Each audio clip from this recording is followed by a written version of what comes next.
Ժամանակակից մարդու թերևս ամենակարևոր խնդիրներից մեկը կամ թեմաներից մեկը,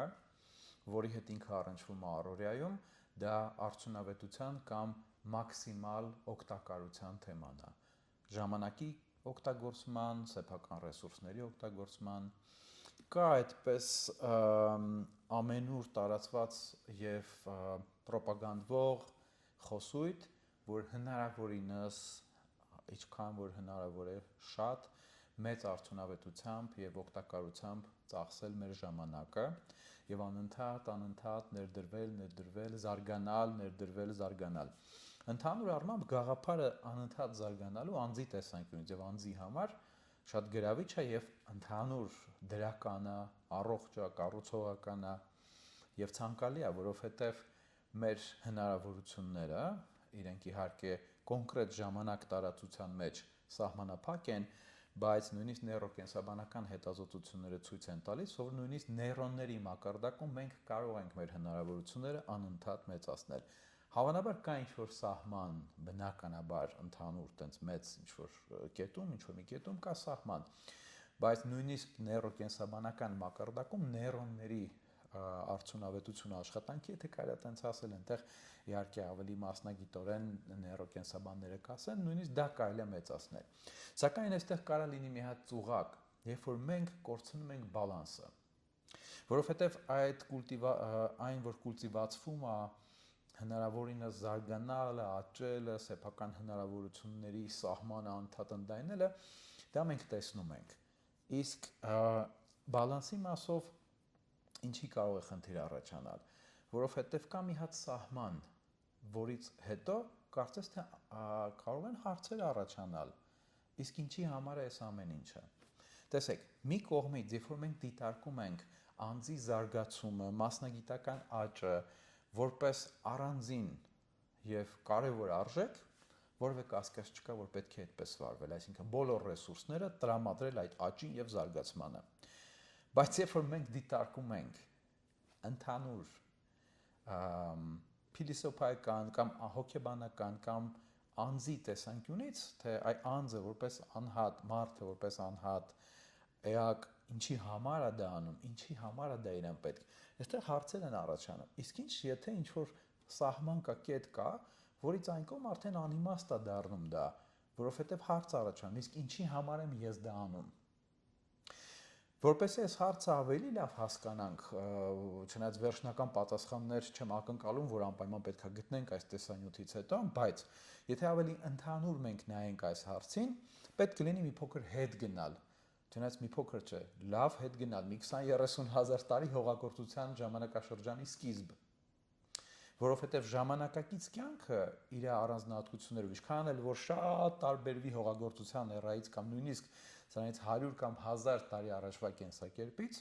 միևնույն է ընդհանուր իր տրամաբանությամբ եւ սկզբունքներով շատ նման է հենց եւ հիմք է դրվել հենց հողագործության ժամանակաշրջանում,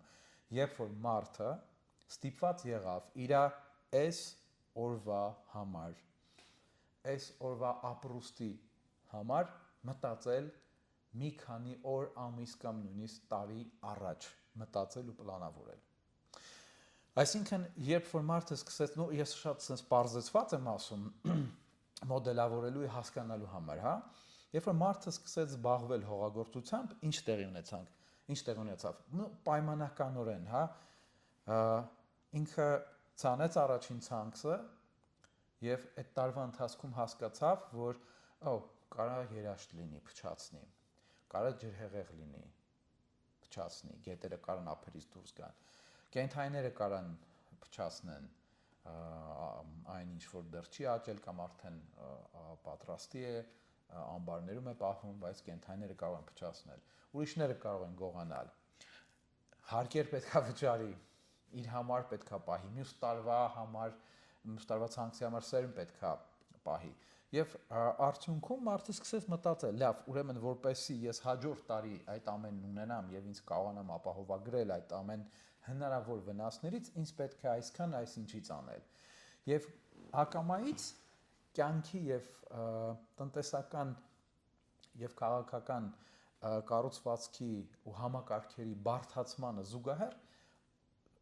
հետս հետ է, մարդը սկսեց անհատը իր այս օրը ապահովելու համար սկսեց ավելի ու ավելի երկար ժամանակի կամ տևողության համար պլանավորումներ անել։ Եվ սա դարերի կամ հազարամյակների ընթացքում ձևավորեց որոշակի պատկերացում եւ մոտեցում կյանքին, որ անպայման մենք պետք է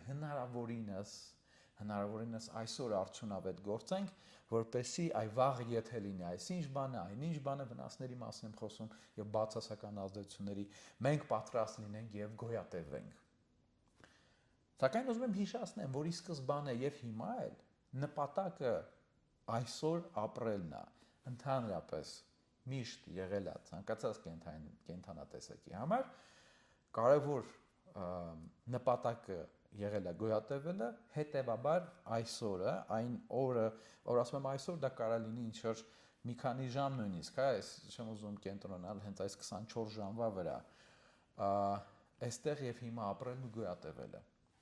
Այդ հողագործության ժամանակաշրջանն է, որ սրեց անհրաժեշտությունը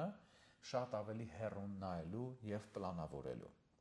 Այդ իսկ պատճառով, երբ որ մենք այսօր մաքսիմալ փորձում ենք մեր ժամանակն ու ռեսուրսները ծախսել ավելի ու ավելի արդյունավետ մասնագետ լինելու համար, ավելի արդյունավետ ձեռներեց լինելու, ավելի շատ պրոդուկտներ կամ գումար գեներացնելու համար, անհրաժեշտ է հարցնել ժամանակ առ ժամանակ գոնե, իսկ ինչի համար եմ ես այս ամենն անում։ Որտեւ եթե ես սա անում եմ, որ վաղը, մյուս օրը, մի ամսից, 1 տարուց, 10 տարուց եկող այսօրները ինձ համար լինեն ապահով եւ ես ոչ մի բանի կարիք չունենամ, ապա շատ լավ, իսկ իմ այսօրվա այսօրը, գիտեմ տենց տավտոլոգիայի նման է հնչում, բայց իսկ իմ այսօրվա այսօրը ես ուրախանում եմ, ապրում եմ, ես դա վայելում եմ, ես կարող եմ ասել, որ հա, գոհ եմ իմ այսօրվա այսօրից։ Որտեւ եթե ես ինչ որ 1 ամիս, 1 տարի, 10 տարի հետոյվա այսօրների համար այդ ամենն անում եմ, բայց իմ այսօրվա այսօրը ես չեմ ապրում, ապա հարցը առաջանում ինչի համար եմ ես դան, որտեվ վաղն էլ են մյուս օրն էլ գուցե 1 ամսից եւ 1 տարուց էլ ես նույն վիճակում լինեմ։ Ստացվի, որ ես անում եմ հետոյվա այսօրների համար, բայց այդ այսօրները այդպես էլ չեն գալիս։ Ու դեռ հարցա կլինեն թե չէ, որտեվ ամեն բան կարող է պատահել եւ ինչպես Մաստեր եւ Մարգարիտայի մեջ Բուլգակովի Վոլանն ասում, человек внезапно смертен։ Թերևս այս տեսանկյունից եթե մենք նայենք, մենք կարող ենք մտածել, որ գուցե մեզ անհրաժեշտ է բալանս, որպեսզի մենք կարողանանք եւ 1 տարի, 10 տարի հետո այսօրների համար ինչ-որ բան կառուցենք, ստեղծենք, զարգանանք, աճենք, գեներացնենք բարիք եւ այսօրվա այսօրն էլ մեզ համար իմաստալից լինեն հիմքեր շարունակելու այդ ամենը,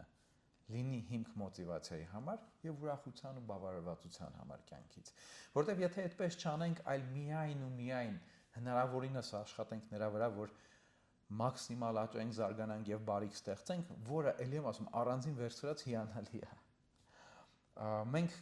այն իհարկե դա լավագույն բանը կարա լինի տնտեսության համար, սոցիումի համար, միանշանակ։ Սոցիումի մասով գուցե ինչ-որ վերապահումներ լինեն, եթե շատ խորանան գուցե տնտեսության համար էլ, բայց եթե շատ պարզ հայացք գցենք, ապա իհարկե տնտեսության եւ սոցիումի համար շատ լավ կլինի, եթե բոլոր մասնագետները եւ բոլոր էլեմենտները ներգրաված այդ համակարգում միանց մաքսիմալ ուժով աշխատեն եւ զարգանան, աճեն ու ստեղծեն բարիք։ Բայց անձի մակարդակում դա կարա կատաստրոֆիկ լինի ինչ-որ մի պահի։ Այդ պատճառով է, որ մենք խոսում ենք հոգեբանները, հոգեթերապևտները, բժիշկները աշխատանք կյանք կամ work-life balance-ի մասին։ Բնականաբար կյանքում կարող են լինել ինչ-որ փուլեր, երբ մեզ պետք կլինի կենտրոնանալ կոնկրետ խնդիրը լուծելու համար, որ ինչ-որ կրիզիսային իրավիճակում արագ լուծումներ գտնենք ու ինչ-որ կետի գանք, բայց այդպես սիտուացիաների մասին չխոսքը, բայց երբ որ ամբողջ կյանքն է մեր այդպեսին, այդ ժամանակ հարց առաջանում, ինչի համար ենք մենք այդ ամենն անում։